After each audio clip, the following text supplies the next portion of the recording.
And hey guys, this is the V-Man from No Budget Productions, and with me this morning is Krorath. Krorath, how are we doing, my friend?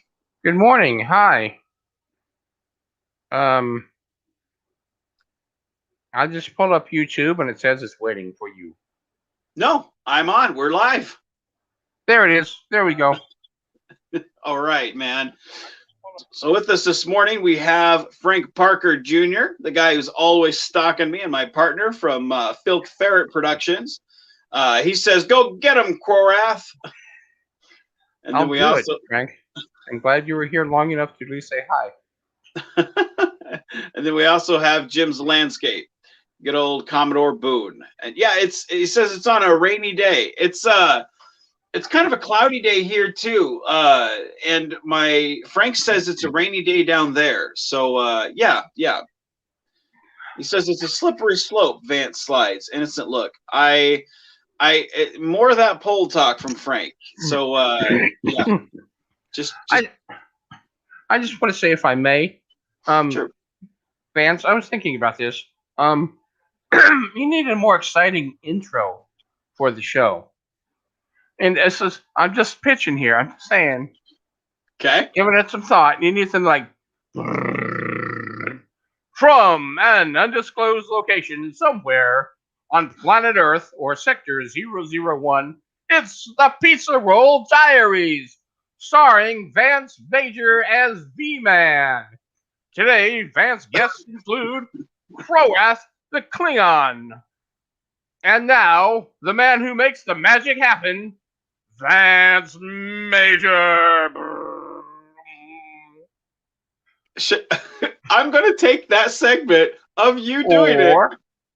Or make it serious, and go, for the hour, the Pizza Roll Diaries.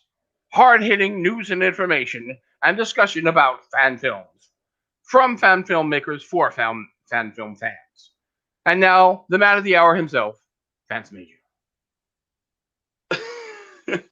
I'm going to take both of those segments and have them edited. So you're going to be in like every Space Roll Diaries going forward. Like, I fucking love it, dude. Like, I would never be able to come up with something like that. To me, it's just like, I'm me. Hi. Like, I love it, dude.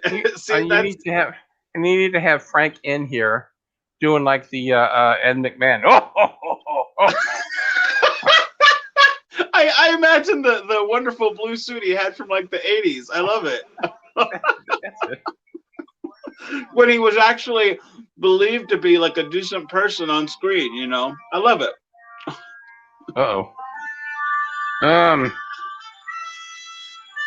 I'm sorry, my telephone was going off with the animated series theme as the ringtone. Everything okay? Yeah, it's I forget whose number that is, but it's not something I want to talk to. So one thing you noticed is I am sporting a very Robin T-shirt.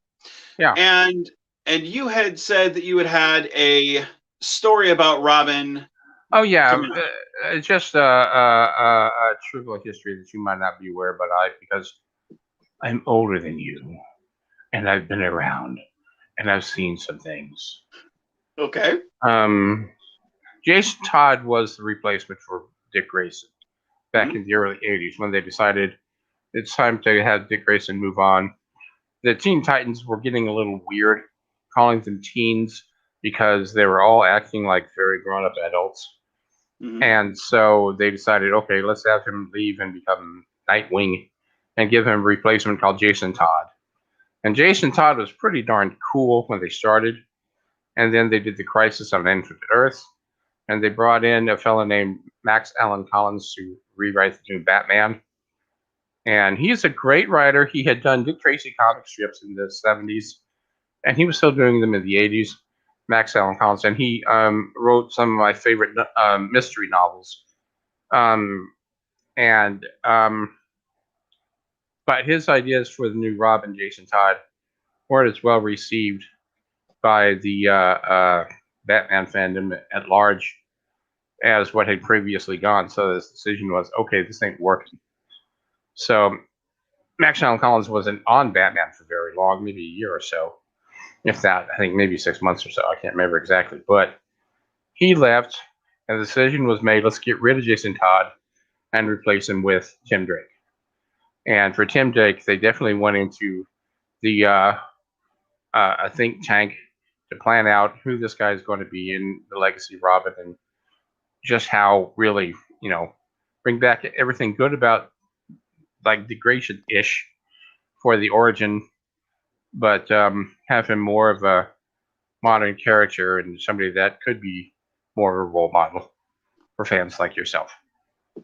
So that's and I just mentioned because I'm friends with Max Allen Collins, and I don't blame Max for any of that stuff. Mm-hmm. Certainly not. I'll take whatever you give me, Max. Especially if you come up next time you have another Nate Heller book come out, if I can get it for free, I'll be very happy.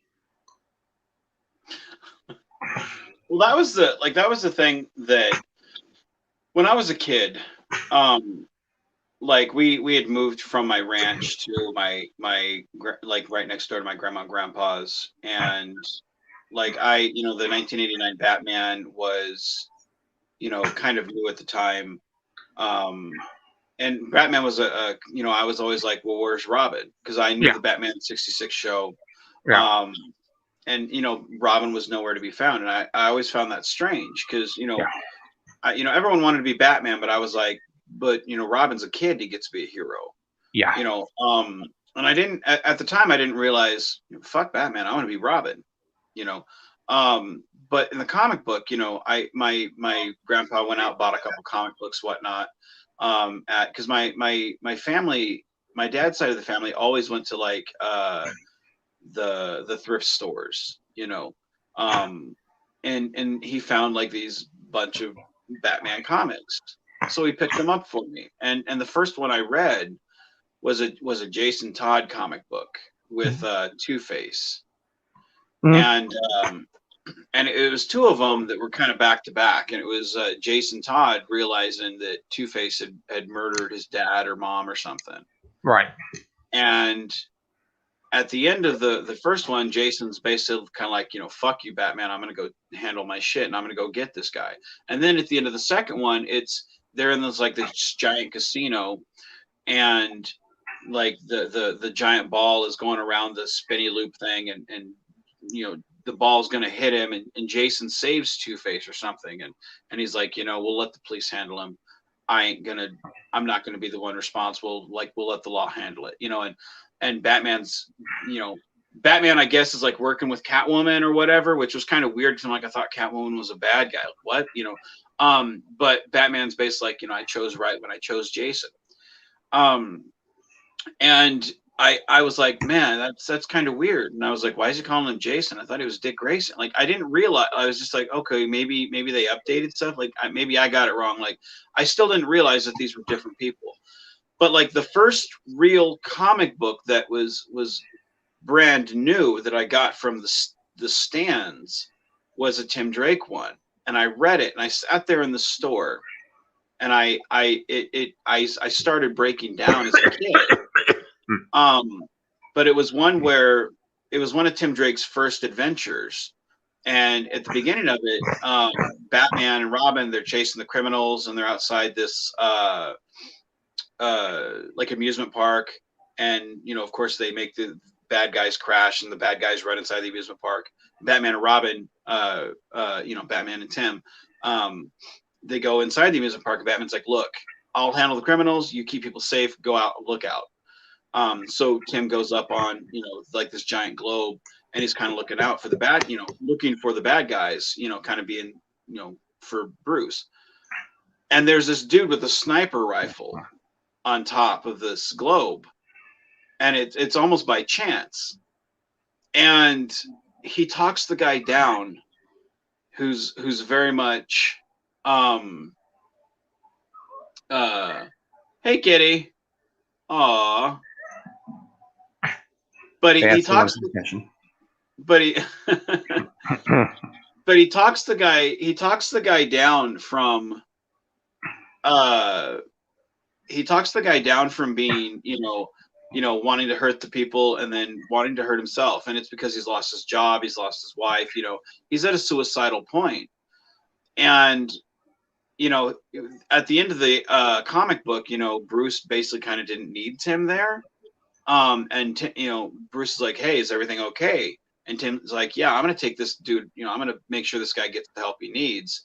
And, he walks the guy out, and Bruce is basically like, man, I picked the right kid when I chose him to be Robin. And I was blown away by this, because it's like, this was not a very superhero-ish episode or, comic book. This was a very human story, because it's like, it wasn't about punching the bad guys. It wasn't about blowing up buildings and all this. This was about, you saved this dude's life. And I realized at this moment, I was like, there's different Robins. There's been other Robins before. And I didn't realize it until this moment. And to me, Tim didn't need the mask to save a life. And I loved that aspect. Like I that's what made me fall in love with comic books. And from that point on, like, I was a Tim Drake fan, not just a Robin fan, but a Tim Drake fan. So I wanted to know everything about the mythology. And of course, this was before the internet days. So I was any comic book that had Robin in it, I was like, oh, I want that. Oh, I want that. And so I'd ask my mom. I said, Mom, can I please get this comic book? Please, I'll do dishes for a week. I'll do chores, please. So that was the very first comic book that, brand new, that I bought, and it meant so much to me because it was such a great story. Yeah. I don't remember. I've been a fan since before I can remember.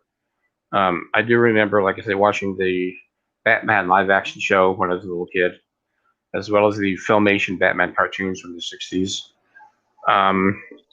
In the afternoons, in the early 70s. And then the Super Friends. Mm-hmm. And it was all Dick Grayson until, the 80s. Right. And yeah, something about just the idea that it's a kid, that it's, Batman's sidekick, and he's learning from Batman, but he's not Batman. He doesn't have the same baggage as Batman. Right. Somehow it was pretty darn cool. And, Burt Ward has been my hero since, I was a kid. And I'll spill the beans. He accepted my friend request on Facebook, but he's one of those celebrities that doesn't really interact directly with people at all. He just uses it as a fan page. Right. But that's okay. That's okay. I remember. Yeah. So I was going to say, there's a lot. I gave up mostly on comic books about 20 years or so ago. So I haven't really kept up, and I don't really know what's been going on over the last 20 years. Right. I know a lot has been going on. There's been a lot of changes in a lot of ways to characters, to the way comics are presented. A lot of new origins, a lot of new beginnings, a lot of new continuities. And I know that a lot of new characters have come along.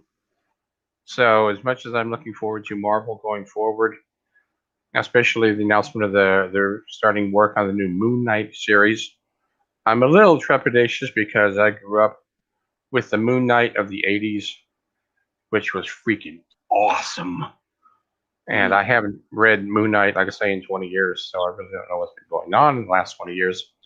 And I hope it's going to be similar to what it was when I was a kid. Moon Knight, when I was a kid, let me tell you, it was all like, I want to say passion plays. It was all about ethos and logos. It was all about shades of gray, villains who were sympathetic, and no right or wrong. It's just, people who had been pushed to the edge, and you feel sorry for them. One of my favorite incidents ever in comic books, ever, was in Moon Knight issue number 13. And I'm sorry, everyone who tuned in for Star Trek hard-hitting commentary discussion, but we're off on kind of comic book tangent. We're on comic books. Yeah. But so anyway, no, the Moon Knight issue number 13 was cover dated March 1981. It had been written December 1980. The story, it introduces a character called Stained Glass Scarlet, who is her origin. She was a sweet young woman who became a nun, but who had met a bad guy. And kitty cat, get in the box. Don't go on the floor. I'm sorry. Um, you're better off not knowing. But she had gotten married, thought she could rehabilitate a thief, got married, had a kid, and found out she couldn't rehabilitate the thief. He had died, and now her son had followed his ways to being a bad guy, you know. And so she was dedicated to basically killing her son in the story. But the moment in the book that really touched me is like the first sequence in which you see Moon Knight, but it's not Moon Knight, it's him and his secret identity, or one of his secret identities, as Stephen Grant, hanging out at home with his girlfriend Marlene, and he's sitting around reading a book of art, an art book, while she's at the piano, and she's playing Beatles songs, and she's playing In My Life, and she breaks down and turns to him and says, John Lennon is dead. And they broke down crying. And that's it. It was like, that hit me. Just after, I mean, John Lennon has died, and it's been acknowledged in the comics, and wow. And it's one of the best scenes I've ever seen in a comic book, because it's real world, and it's real people, and real reaction. Mm-hmm. So that's why Moon Knight is one of my favorite series, and that's why I'm hopeful that whatever has happened in the comic in the last 20 years since I stopped reading doesn't detract from that kind of storytelling, that kind of characterization stuff. See, that's the thing. Like when I was younger, like the stories that got to me, of course you had, huge events like Nightfall. You had, events like DC versus Marvel, which of course were huge events. But the thing that got to me, and I didn't realize it at the time, I don't think any kid really does, at least from our, from kind of our era. It was the human stories that got you. The big events were like, oh my God, can you believe they did that? Those are the most talked about. But the ones that mean the most are the stories that you connect with, that kind of help shape the shape us. Because again, like the Robin story that shaped me, it's like that. The Nightfall didn't shape me. No one's out there trying to break my back. Yeah. But the one where it's like, I've talked people down from suicide before. I've been there where it's like, man, I see these signs, I need to go do something. All of us can relate to that on a personal scale. Comic books like that, from what I've seen, there's not a lot of stuff like that much anymore. And like the John Lennon thing where you're talking about, it's like real world, like those things, they impact you.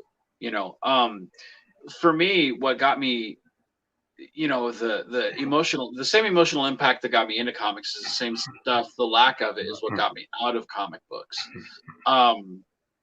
When Tim Drake was a character that I followed for hell. I mean, when they had the 1 year later where they kind of jumped in comic books, and they had this costume, because this is my favorite costume with Tim, because he kind of grew up. He got rid of the bright green and red. He was just more of a, for this costume, he was more of a detective. He was kind of becoming more of the Batman character, but again, like you said, without the baggage. He was on his way to becoming world's greatest detective.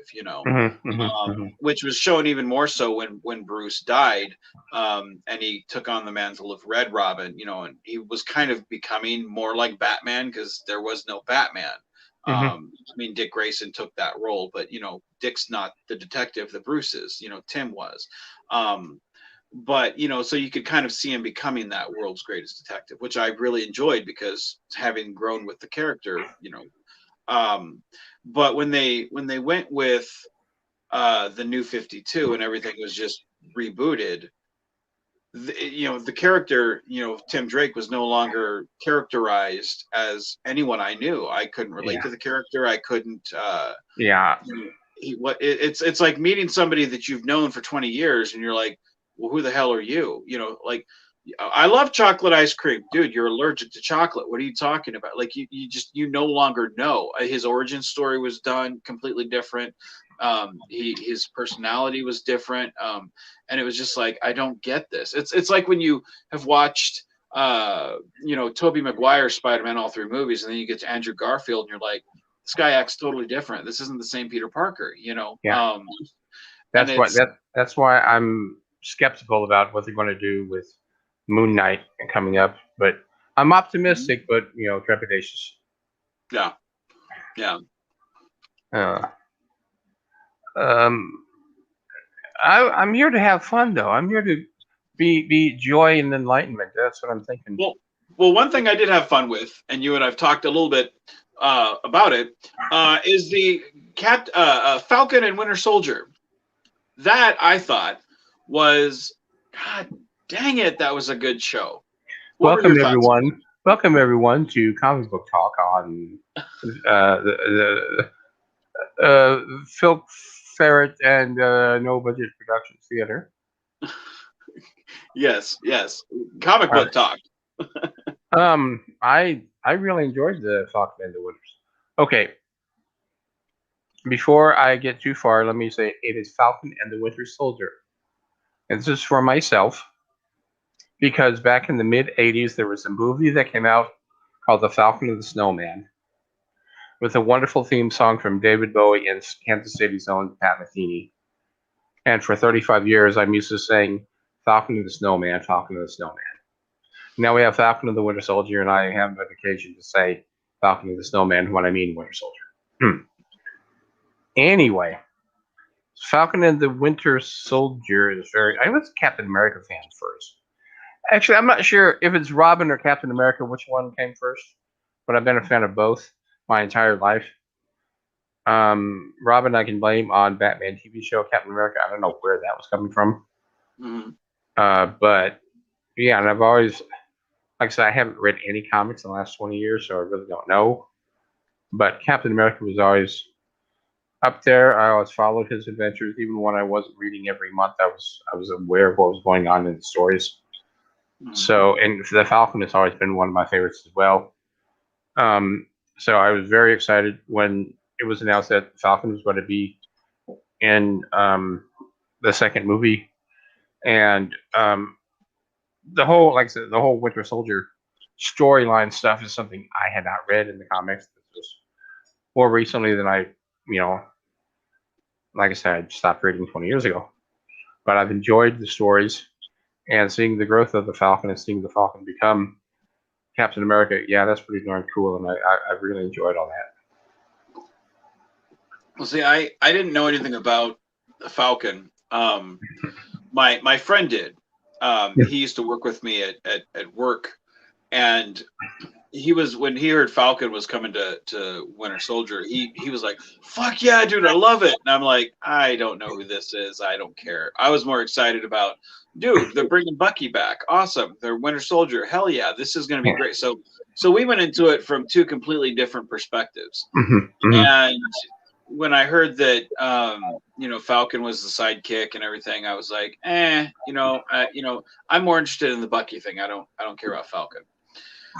So they kind of had to sell me on the character, and instantly seeing, just that the running segment, that had me sold. I was like, all right, I get it. And that's what I think Marvel does best, is they take these kind of, the characters that you may not have heard of. Because I'm not a Marvel fan. When I was DC, I very much was embedded in that DC versus Marvel war that they had. You're either this or you're this. Are you WCW or are you WWF?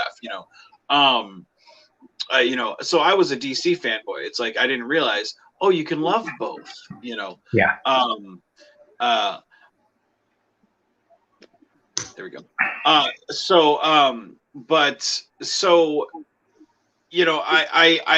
having not heard Falcon, it was kind of a hard sell for me to get excited until that first scene, and then I was like, okay, I'm one. But he was never a character that I got excited to see, just because I was like, okay, I enjoyed that performance. I enjoy something, but I'm not excited. I'm excited to see Captain America. I'm excited to see, Spider-Man. I'm excited to see, the Hulk somewhat. It's like I'm not necessarily a big Marvel guy, but I don't like Thor. Still don't really. I enjoyed Ragnarok, but just some characters don't care. This was the first time where I was like, watching the series. When Cap passed the shield to him at the last movie, I was like, I love this, and I can't wait. And when they opened up and he's like sitting there with the shield, and he's like, nope, and he passes the shield off, I was like, are you kidding me? Like I'm emotionally invested. Yeah. And then that jackhole takes it, and he's like, oh, disrespecting the shield. And I'm like, oh, you don't deserve it. Like I knew the story they were going for, and that's why I couldn't believe it, because the people on the internet were like, no, that's not my Captain America. I'm like, guys, how can you be this blind? Like, the story they're doing, just enjoy it. But I sitting back, I was so glad it wasn't one of those ones where you could stream the whole thing. To me, I was like, this is a slow burn story, and I'm glad they're giving it to me in pieces. And it was so satisfying to see a character that at first I really wasn't invested in emotionally, and now I'm like, yes, take that shield, yes, stand up. And I was so emotionally frustrated that they didn't show him in the suit in episode 5, because by the time you get to episode 6 and he's finally in it, I'm like, it's so cheesy, but damn it, yes, I love it. Because it's so accurate, to the comic. Yeah. I loved it. Yeah. Of course, I remember reading the comics back in the day with the new Captain America that became U.S. agent, and reading when the Flag Smashers were introduced in the comics back in the day. Mm-hmm. So I knew where things were going. Read the book first. But I really enjoyed it, and I'm glad. I'm really like the way they did stuff, presented stuff. It was very well done. And yeah, I think Sam Wilson. They haven't called him Snap in the shows yet. They had to rewrite the Falcon's origin. I don't know if they had to. They rewrote the Falcon's origin in the comics a couple times, because they originally said that he was a street hustler. What's the word I'm looking for? Drug dealer, numbers runner called named Sam Wilson, whose nickname was Snap on the Streets, who was presented by the Red Skull, who hooked up with the Red Skull originally, and Red Skull had introduced him to Captain America, and tried to set him up, and he had a change of heart and decided to become a good guy after all, and that's Captain America then took him in under his wing, as it were, and helped him to become the hero that he deserved to be. But that's the comics. And then that was all rewritten to say, no, he was never really a bad guy. That was just a ploy he was doing and all this. Like, oh, man, why do you keep changing everything? Right. It's still one of my favorites. Mm. Well, that was one thing, the internet hate where Robert Pearson, they're being true to the comics. You can write and complain to Marvel itself about his costuming. Don't complain to us. We're not writing them. Well, I don't know. I'm not going to argue with you. I'm not going to disagree with you. I'm just saying we're not going to complain to. Well, I don't know. You've got some connections there that I don't have. I don't know, man. I think you're kind of pulling the strings behind there. I don't know, man. No, I don't. No, everyone that I know that is a big name once upon a time in the comic book world is they're older characters. You know what I mean? I mean, the state of comic books today. A state of comic books today. It's a young person's game. It's a young person's whatever, and they don't want to know the people that were writing 10, well, 20, 30, 40, 50 years ago. Even though some of those people are still alive, still coming up with brilliant ideas, the people in charge of the comic books industry today don't want to have them around. So I don't have any pull with the modern comic books industry. I'm just friends with people who were once upon a time big names in the industry. Damn it. So the thing with oh shoot, who's her name? Because I barely recognized who she was, and now everybody else knew. The Carter lady, who Julia Louis-Dreyfus character? Who? No, Julia Louis-Dreyfus is an actress. She showed up at the end of the Falcon and the Snowman, Winter Soldier. Yeah. There's that snowman. There's that warning for the snowman you got there. Damn it. No, okay, so Sharon Carter. Yeah, oh yeah. So like who do you think she was talking to? Like what do you think that's leading up to? Because like for me, I have no idea. Because again, I'm not a Marvel fan. So I mean, if this was DC, I'd be like, oh, I think it's going to here and this and this and this. Being a Marvel fan, like I literally am in the dark when people are like, oh, it's leading to this or it's doing that. Like I'm like, I don't know. I don't know. I really don't know where Marvel Studios is taking everything. I can only speculate, and I'm not even going to do that. Do you think they're going to be doing? Do you think they're going to be doing like their own version of? Because if they were based on the comics I used to read, which again 20 years ago, person she would be talking to about taking over and everything, who had been in charge in Madripoor, turns out to be the kingpin of crime, living in exile from being beat down by Daredevil and tossed in prison, but escaped. So if they're going to bring Vincent D'Onofrio as the kingpin back into the Falcon and the Winter Soldier as the power broker in Madripoor, my mind would explode. Right, I think a lot of people would. That's what they did in the comic books. And I mean, it exploded when they did that.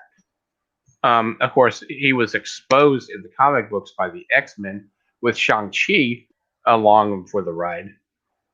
And if they do that, all bets are off, as far as I'm concerned. Hold on just 1 second. Hey, Kronos, he said, hey, all, a few days, had a fire evacuation 2 days back. Hope everything's okay with you, man. You know, he says, so what did I miss? Hey, more to the point, what we like, hope you're okay. Like, glad you could make it, but we, you know, hope you're okay, man. You know, I hope you're fine. What did you miss? Rewind. So, hi, Vance. Hey, let's talk a bit about comics. No, wait, you know what? You need a really cool intro. Here's Vance. Okay, so Robin Boy Wonder, yeah. Falcon and the Snow. Yeah, I know the guy that worked on Robin before they introduced the Drake. Yeah, one of the writers. Anyway, so then we chatted a bit about Moon Knight. I'm not sure where they're going, and then we talked a bit about Falcon and the Winter Soldier, and that's where we are. And I ate a bunch of strawberries and bananas. That's about it. And I'm jealous now because I did not know that. Dude, I've been munching the whole time, dude. I'm like, yep, keep talking. I'm eating. I'm good. That's, you know. I had a couple of cats come in and say hi, and one of them took a dump in the corner. But all right, that's life. That's life for cats. Don't you have a cat, Vance? Or did you have a cat? What's that now? You have a cat, or you had a cat? We did. We had. His name was Cherry. And in fact, he was in one of my films. He was in a couple of my films, because he was such an adorable cat. Yeah, he was with us for a long time. And then he passed away. I forget what he passed away from. He was just old, I think. And then one day for like the last year he was alive, he would go outside, and I never let him outside. But like that last year, he finally escaped because I was always afraid he'd leave and then never come back. And then like that last year, he would go outside and then he'd come back. So I was like, okay, well, I'll let you. And then he just never came back. And I think it was just because he got too old and he wanted to go out and pass away, So I was like, okay. And it was the same thing that happened to Scrappy. Scrappy left and then never came back. And I think it's because he knew he was, because we live near the woods, So now Ian Mitchell says, Vance, I think Steve should make you some new intros. No, that's why when he was doing his thing, I shut the fuck up because I'm like, yep, my editor's going to take that, soundbite it, intro. Yep, that's exactly, trust me. Because I started seeing how like the banner stuff goes, so I can just sit here and be like, click, and then we go into our thing. So nope, that's why I didn't say a word. Nope, yep, no, we're on the same page, Ian. Trust me, we're on the same page. And like I say, with Frank back in the chat, you should bring him up also to be the Ed McMahon. I don't know how to do that with. And more than one person on StreamYard. What's that now? To put more than one person in through StreamYard. No, I can do it, but like like I have to do all that stuff before like. Oh, I see. You can't do it in the middle. I mean, I could do that like beforehand, but like sure. it gets like I'm afraid that like I would accidentally hit the wrong button. And then like it would all go blank, and then like so I'd fuck it up. So so that's why a lot of times like if you noticed on the Critical Not Cynical, like Frank brought Michael on. I didn't. I just sit there. Like I never do. Or like if we have a film, Frank's the one that does the show. I don't. I just sit there because like. I can't do it. When I say that I'm not when I say that I'm not very technologically I can't do this stuff. I'm like, oh, click, yay, No, I'm hip. No, I was thinking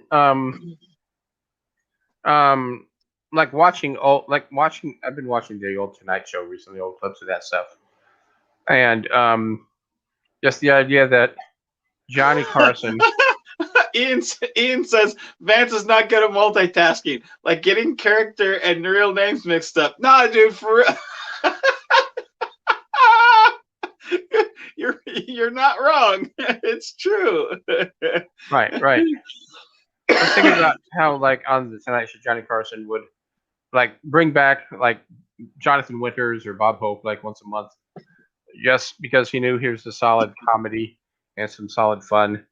And so that's why I'm like, you should have me on like once a month just to have things fun. But I wanted, and that is to let everybody know, not to cut you off. Forgive me. Well, before I get into that, Frank says Vance is good for things like that. Why do you think he wanted a partner? He brings the interview skills that I bring tech comedy. No, and that's you're not wrong.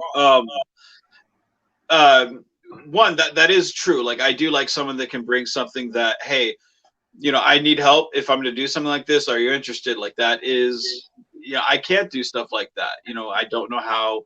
And if I have someone that I have good chemistry with, it's like, hey, it's win-win. So that's not wrong. Two, to let everybody know at home, I am going to be having Steve on, good old buddy Krorath once a month, just because it breaks up the monotony of having, just straight fan film talk. And two, it is my good buddy Krorath.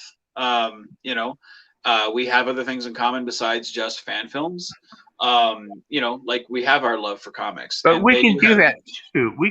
I can bring that too. I can sit there and say, yes, I was inspired by the symbolism that Ingmar Bergman used in Wild Strawberries when he had the clock faces with no hands to represent timeless and a sense of longing and desperation.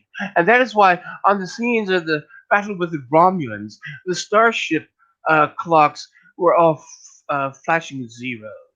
Or you could sit there and say, hey, Vance, I'm still waiting on you to get back to me about my script, man. It's been like 6 months. Still been like, it's 1 month further, Vance. Like, that's something else, but no, like it's you know, for all of you guys at home, like he'll be coming on once a month to chit chat with me about whatever's going on, because there's always like some type of comic show or whatever, so he will be a semi-regular special guest with me once a month on the Pizza Roll Diaries, and his Joey kitties has will be coming too. Joey has come by to say hi, to nibble on my arm, and there's Ainsley walking by too. Um, so you get, not only do you get a regular like Jonathan Winters, but also um, a regular like Joan or Jack Hanna, the wild man with the animals, bringing by. And this I brought you here to show is a wild kitty cat all the way from Gambia. Now he's a kitten, so he's still pretty tame. But if you get him riled, then he has to jump back. But we fed him before we brought him out, so don't worry. You can put him on your lap if you want.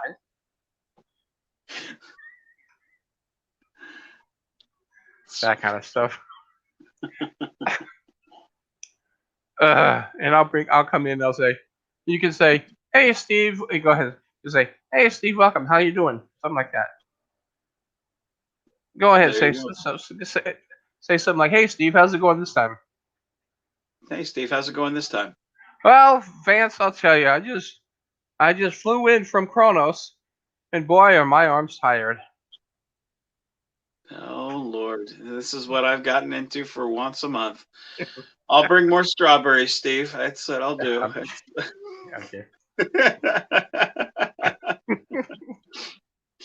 Oh, So Frank wants to be Barlin Perkins. That's perfect. Berlin Perkins. Okay, all right, Frank. I got you.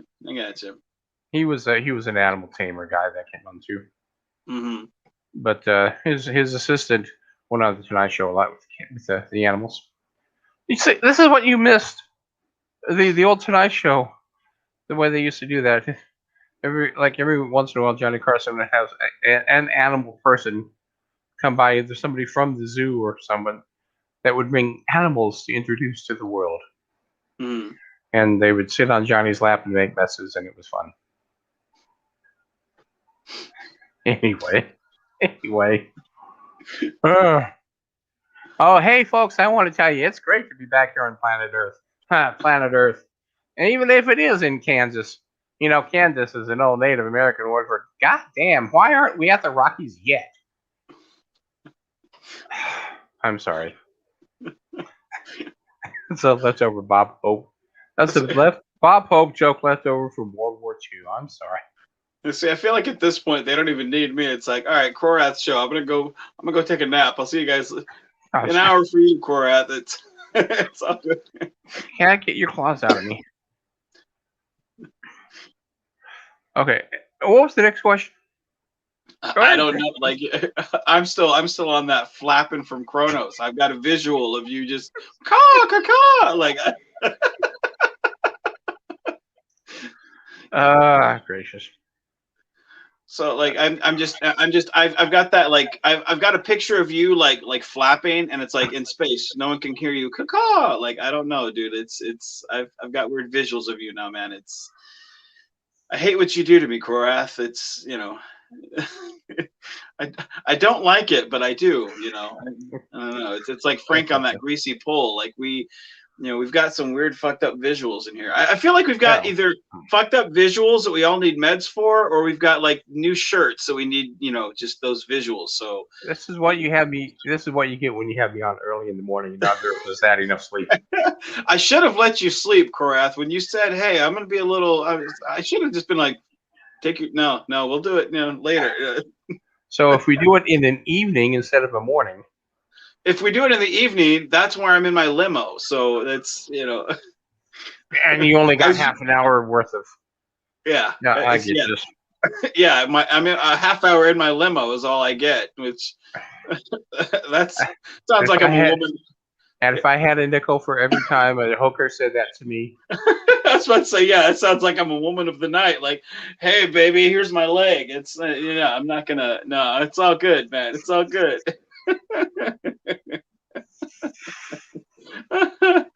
Nah. But so anyway. Were we having a discussion about anything? We were talking comic books earlier and what we We like were and what talking. we're. See, this is it. Like grown men go from comic books to sexy greasy poles and half-hour hookers and limos and I don't. Yeah. Well, once upon a time. Yeah. Yeah. But Vance, I wanted to say I'm glad you're back. I know you had some bit of difficulty with some depression issues and some trolls giving you a bit of trouble, but you're back. You're better than ever, and you've Yeah. got Frank at your back, and the merger seems to be going well. And I look forward to quite a bit more programs like this from you, as well as fan videos, fan films from the two Well, of you. man, part of the, after talking to you, man, it was very eye opening. A lot of what you had said was eye opening. A few others have come to me, and what they had said was also very eye opening. Um, and it's one of those things where it's like, all you can do is just fuck them. Yeah, yeah, It's none of that shit has any bearing on when we come here. We can just have fun, and my films have no bearing on anyone else except what I do, and who I choose to include, and right, my programs have no bearing on what anyone else is doing. It's we're having fun. Fuck them. If they right. choose to lie or say shit, we're having fun. My programs speak for themselves. I'm not hating. To hell with them, and I'm tired of living to other people's standards, because at the end of the day, I'm going to do what I'm going to do, and I'm tired of this, because it's like I've gone through so much drama from shit that could have got things shut down for everyone, where it's like I don't have time to live for other people's Right, standards. right, right. I've got my kid. That's the most important thing. And then my hobbies are just that, hobbies. So I'm just going to have fun and just have fun. Yeah, So, that's all you can do. That's all you can do. yeah. Yeah. So, thank you for the support, man. Your talk, it was wonderful. So, Yeah, yeah. so And I know you have more films coming up that you're working on, that you're going to be working on. I do. And like that's the, like, it's so exciting. And I was gonna have a clip, but it wouldn't download properly. And I wanted to really, I wanted to show you guys. It was the meeting of both the Menards, and I was so excited to show you guys, because it was just one of those things where I was like, I sat there, and it was only like maybe 30 seconds or 40 seconds, but I was like, dude, this is cool. It's just one of those things where it's like, and I know, and fuck it, I'll send it to you after the program, because it's just one of those things where it's like, this is why I make films, and this film coming up, Menard 2 Hemorrhage, like this film itself is why I do what I do, because it's like this, who gets when I was a kid, like, this is, it's all just fun. It's yes, it's a little bit of fan service, because it's like, it's my character and whatnot, but it's this,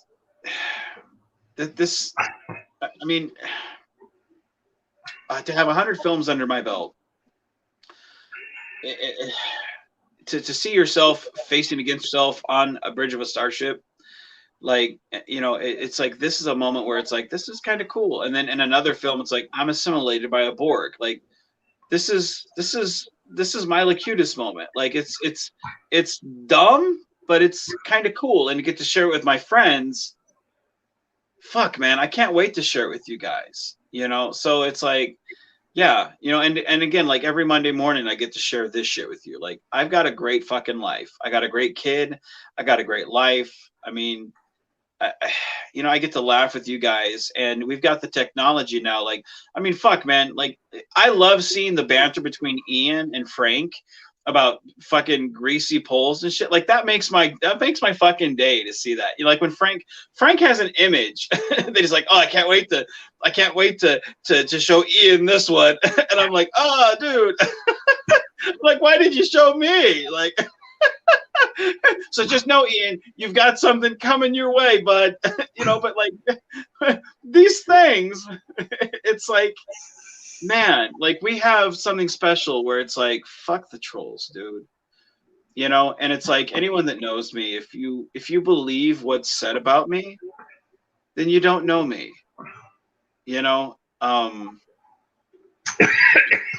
So fuck them. Frank says no spoilers. Hey, I didn't say nothing. You've put it out there enough yourself, my friend. So I mean, and Ian says, Vance, it's great. I cannot wait. Oh, dude, trust me, I can, because that means that's one more time I've got to see it. Yeah. And I'm this close to finishing a Krorath script, which dude, I figure instead of trying to make it into like an actual film, if we could do something like this, Frank, we need your help. Where it's talking heads, doing like a staged reading of the script. Get a handful of actors together and just little Hollywood squares, kind of different squares, reading their lines. That would work as well as anything else. Okay. But you and I need to get our heads together about trying to sort out some of the dialogue that's coming in. What about an audio? What about like an audio thing, like what Adam did with? It would be more fun to just do it like, I think. I mean, we could record it and release it as audio, but I would enjoy the. I don't know. I think people would enjoy seeing those of us with scripts, reading and playing characters, like that. Okay. And I'm going to say for the record, for everyone out there right now, and to heck with anyone else who's not tuned in, sometimes when I come on here, or as I've gone on elsewhere, I was kind of in character, because I'm really not that vain. I'm really not desperate to be in everything that's going on, even though part of me is. But it's something that I hit on a few years ago when I was doing improv comedy, and I complained that I wasn't getting enough stage time. So now it's like a running gag that, oh, please put me in your film. Please put me in your, like I Love Lucy, when Lucy was always trying to get on the act with Ricky. That's part of my shtick. That's part of my gags. So don't take it personal, and don't anyone think that, gee whiz, he's such a whiner. Why you gotta? There it is. Well, you're gonna be in a Star Trek, one of the aliens for my Star Trek Picard series too. Fine. But you've never come across, have people said that about you? I ain't named names or anything, but it's okay. Really? It's okay. It's okay. On my channel? No. Oh, okay. I was gonna say, I've never heard that about you. That's fucked up. But that's okay. Damn. Well, that sounds like after the show I want to hear, because that's damn. That's you're one of the most stand-up people that I know. That's damn.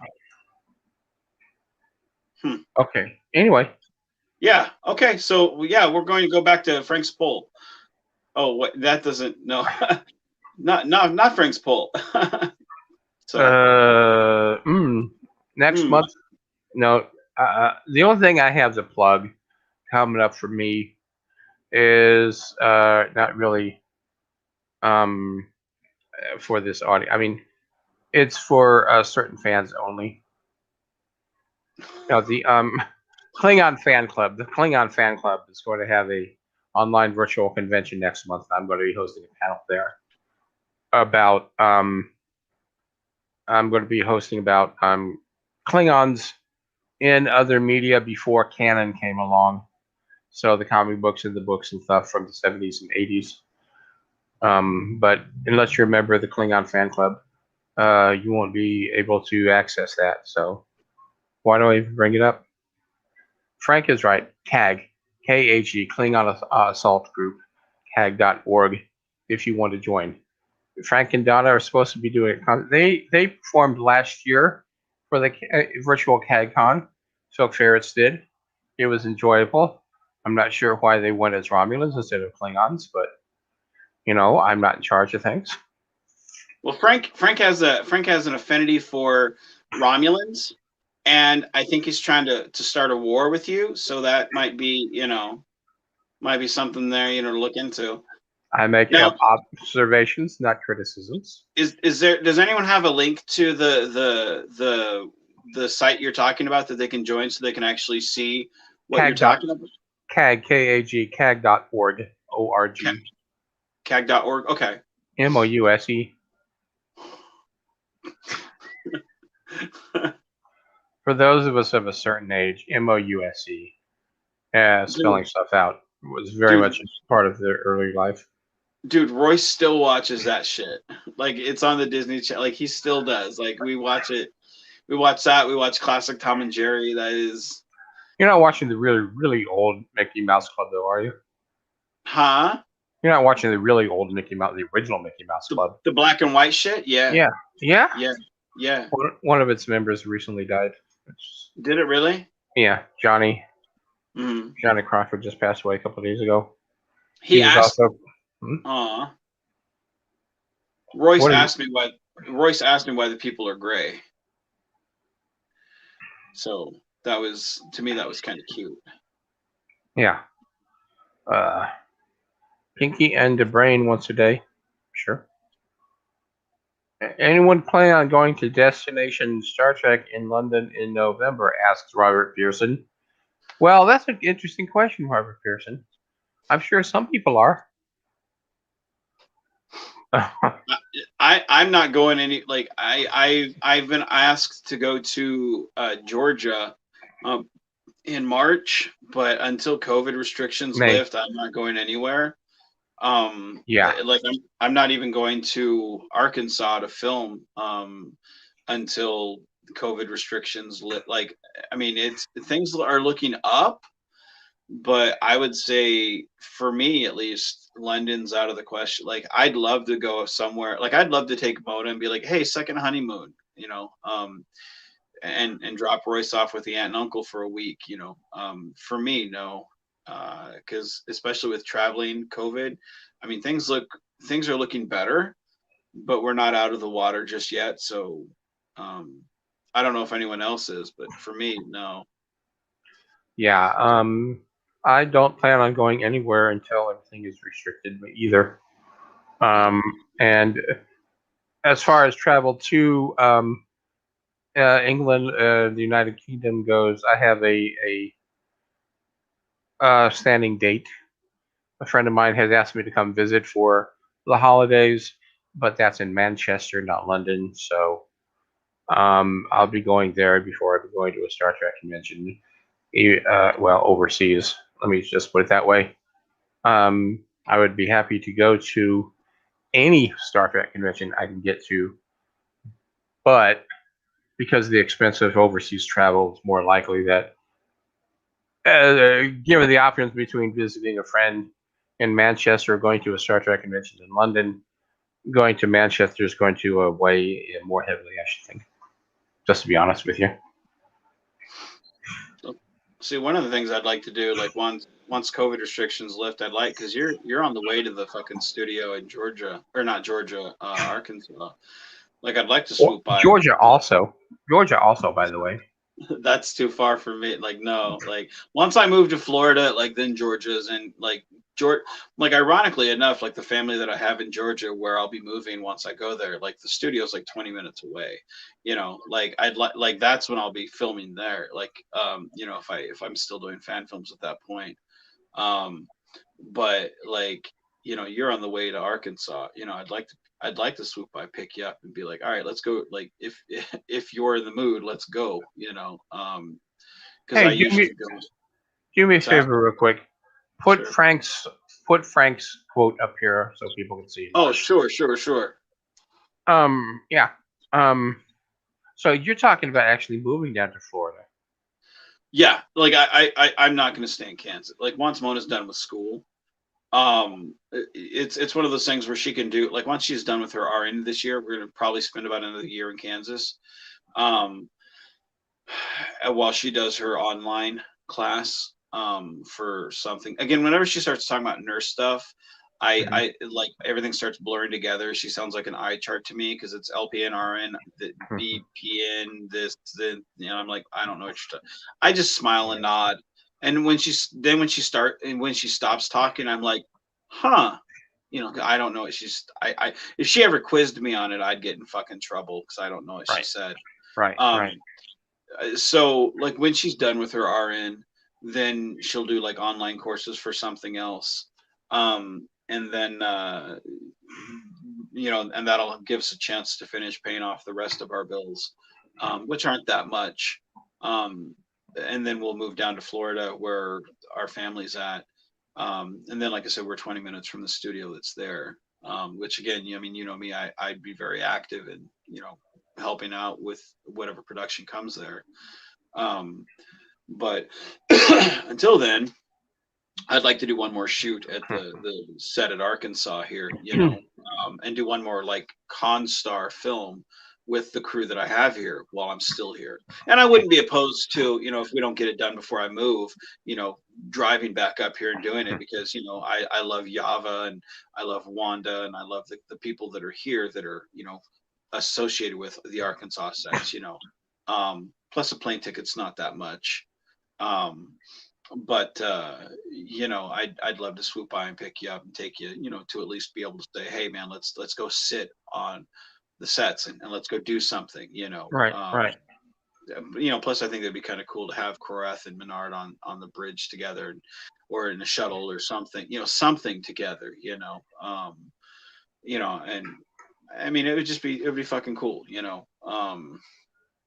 so but yeah, that's something I want to do once COVID, because I think for at least you and me, uh, it would be cool to go get it'd be cool to go get a fucking pizza. It'd be cool to go, travel, and it'd be cool to say we did it because we keep talking about doing something together. We've never made it happen, you know. And I feel I feel age creeping on me, man. Like I want to go do it, I know what Uh, you mean. so well, Frank says, where'd he put? Where? Dang it! Oh, Frank says we'll write it. Frank, I'm gonna say now, man. If I plan a date, once it's safe for us to do it. If I plan for Krorath and me to go to the studio sets in Arkansas, will you make the trip to come up here with us, Frank? Will you make that trip, Frank? Where are you, Frank? Frank, are you there? Is that you, Frank? Do we hear you? If you're with us, please knock on the table 3 times. Frank, where are you, Frank?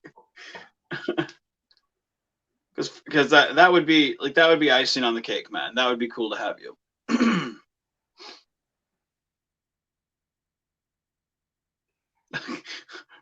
He says he'll do his darndest. All right. Well, we know you, Commodore Grissom. We don't trust you. You and your bald ass, Frank. You and your slippery pole. Gastonia, North Carolina. Is that correct? What's that now? He's in Gastonia, North Carolina. Oh, I don't know. He's said before, but I forget. I don't know. I names. It's now names and places that I don't remember. God damn it! According to his record on Facebook, if that's anything to be believed, Gastonia, North Carolina. I never even thought to look there, Krorath. And I'm the engineer of a starship. Shit. Oh man. What else do I have on Facebook?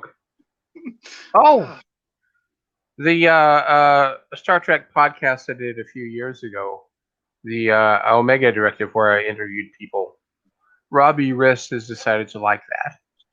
Haven't done it in 3 years, but thank you, Robbie, for liking it. Robbie's not going to watch this. Robbie, for those that don't know, is a friend of mine on Facebook, and yes, he was cousin Oliver on the Brady Bunch. Just a name drop. The one nobody liked? Shh.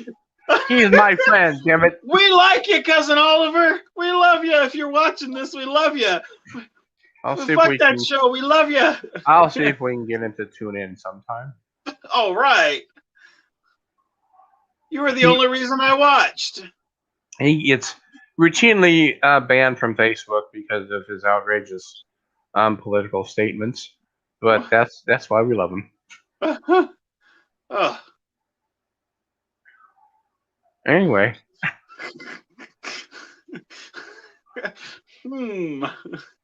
That's the way these things go, folks. That's why he can only handle me once a month at most. Because once a month. That is not a welcoming back. That's a limitation. Only once a month. Like it's whether he plans to have things sitting on rails and going in a straight direction or not, it's going to go all over the place, no matter what happens.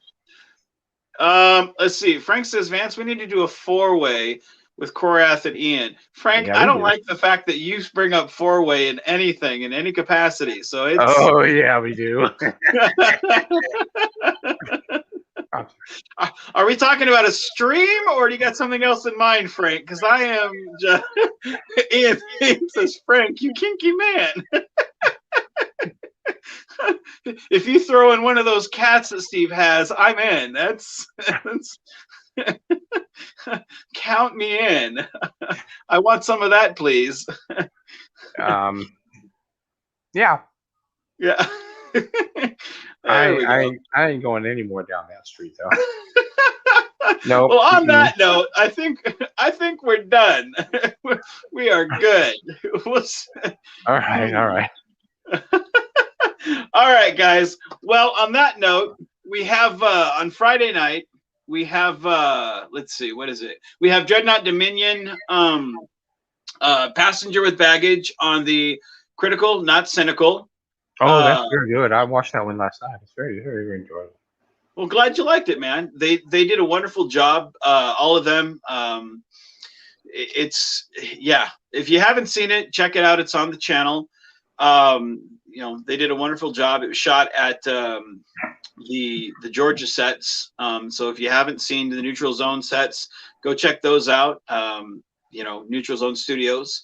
It's Ray Tessie sets now. Go check them out. Go support that studio. You know, they need your help. Those are the ones that were made famous in Star Trek Continued web series. Star Trek Continues, Farragut, Dreadnought Dominion, quite a few series. Yeah. So yeah. Oh yeah, that's right. Thursday. It's this Thursday, not Friday. This Thursday at 10 o'clock, because Frank is going to a convention. So it's this Thursday, not Friday. Normally they'll be on Fridays, but it's this Thursday. So change of days this week. So it'll be Thursday at 10 o'clock, not Friday. So that means Frank's getting turned on, and I think he seems to be rather excited. That is very true, because he's got like Thursday 15 times in the chat. He's just trying to get my attention, Ian. That's yep. So yeah, so this Thursday, we're doing Dreadnought Dominion, Passenger with Baggage on the Critical, Not Cynical review. So join us for that. And then next week on Monday, we will have Frank Parker himself on the Pizza Roll Diaries. And then the following day on Tuesday at 9 a.m., we will have Amy Page, who plays Nancy Zing, as a special guest on a special edition of the Pizza Roll Diaries. No, don't put it that way. When you say a very special episode, it sounds like, you know, one of the deals from sitcoms from the 80s when they do a drug episode. It's supposed to have like a little dingle chain, you know, in the background, you know, like, you know, like the Hallmark Channel has, you know. a very special ding ding ding. You know, that's what it needs. You know, I need some dingles. I need some dingles. Anyway, that's a new shirt. I need some dingles. That's God damn it. Damn. All right, guys. On that note, be genuine, be safe, and keep on geeking on, guys.